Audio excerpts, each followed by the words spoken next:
اعوذ باللہ من الشیطان الرجیم بسم اللہ الرحمن الرحیم عن ابی رقیۃ تمیم بن اوس الداری رضی اللہ عنہ ان النبی صلی اللہ علیہ وسلم قال۔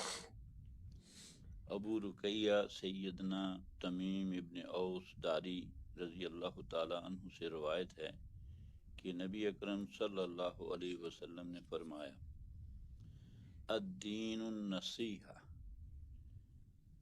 دین خیر خواہی کا نام ہے۔ قلنا، ہم نے عرض کی، لمن، کس کے لیے؟ قال، فرمایا، للہ، اللہ کے لیے، ولکتابہ، اس کی کتاب کے لیے، ولرسولہ، اس کے رسول کے لیے، ولأئمۃ المسلمین وعامتہم، اور مسلمانوں کے حکمرانوں اور عوام کے لیے۔ رواہ مسلم۔ آج کے مطالعہ میں جو حدیث ہمارے سامنے ہے، اس کو عنوان دیا گیا ہے اخلاص، خیر خواہی، وفاداری۔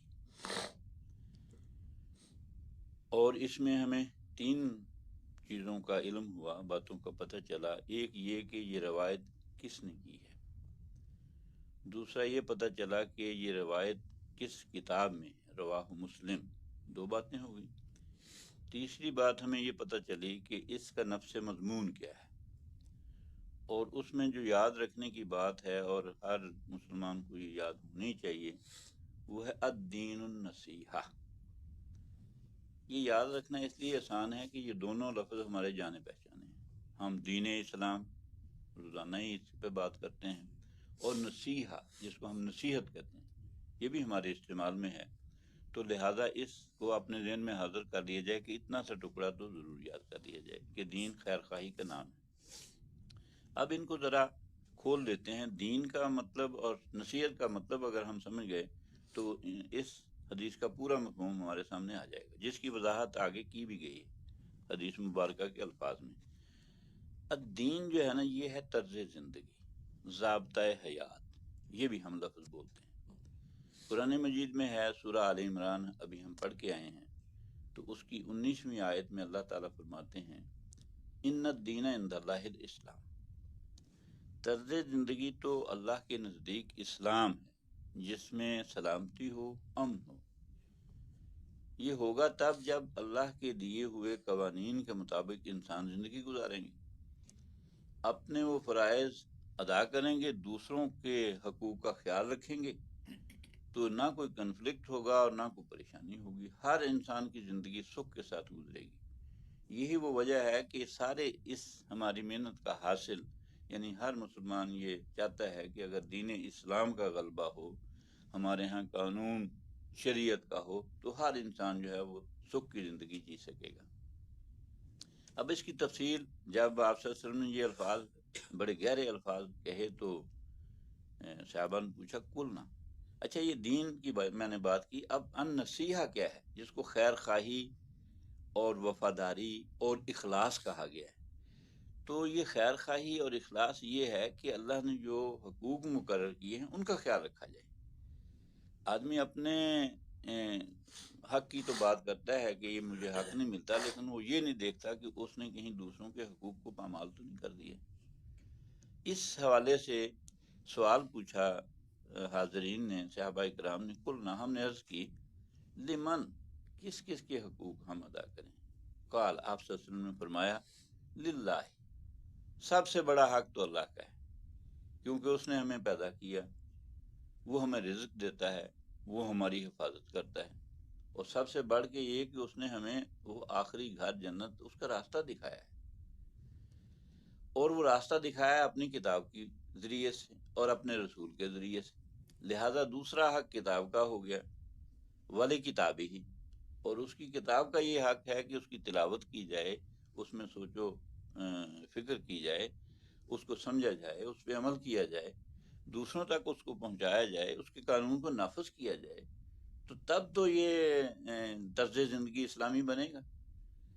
اور ساتھ ہی فرمایا، والے رسول ہی، اور اپنے محسن کو بھی نہ بھولو، جس نے یہ سارا نظام زندگی ہمیں لا کے دے دیا، اور اس کو نافذ کر کے دکھا دیا۔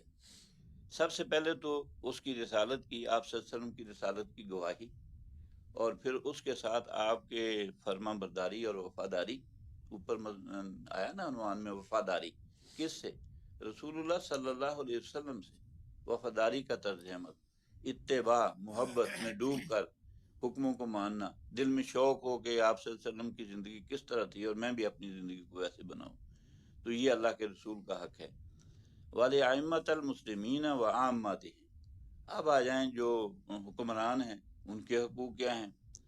کہ اگر تو حکمران راہ راست پہ ہیں تو ان کی معاونت کی جائے اور ان کے دست و بازو بنا جائے، اور یہ بھی امکان ہے کہ وہ راہ راست پہ نہ ہوں تو اس صورت میں انہیں توجہ دلائی جائے۔ کوئی امت میں کوئی لوگ ہوں گے جو اللہ اور رسول کے احکامات کو سمجھیں گے، ان حکمرانوں تک لے جائیں گے۔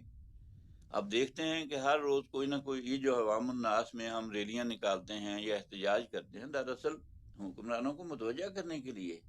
تو یہ حق ہے حکمرانوں کا، کیونکہ وہ ان کے ہاتھ میں باغ ڈور ہے، انتظام ہے، تو انہیں متوجہ کیا جائے۔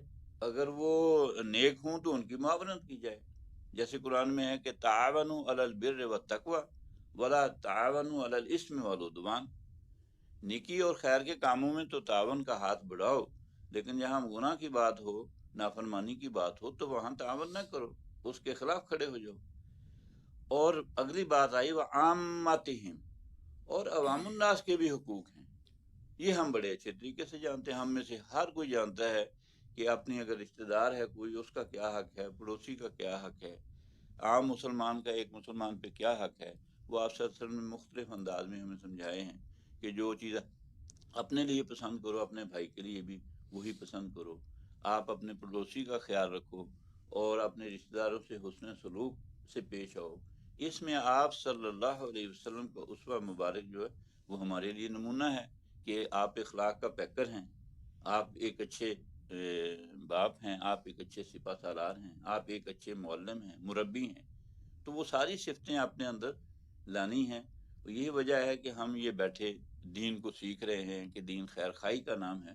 ہم اس کو پہلے سیکھیں گے، اپنی زندگی میں لائیں گے، اور پھر جب اس کی برکات حاصل ہوں گی تو یقیناً دل میں وہ تڑپ بھی پیدا ہوگی کہ اس کو دوسرے لوگوں تک بھی لے جایا جائے۔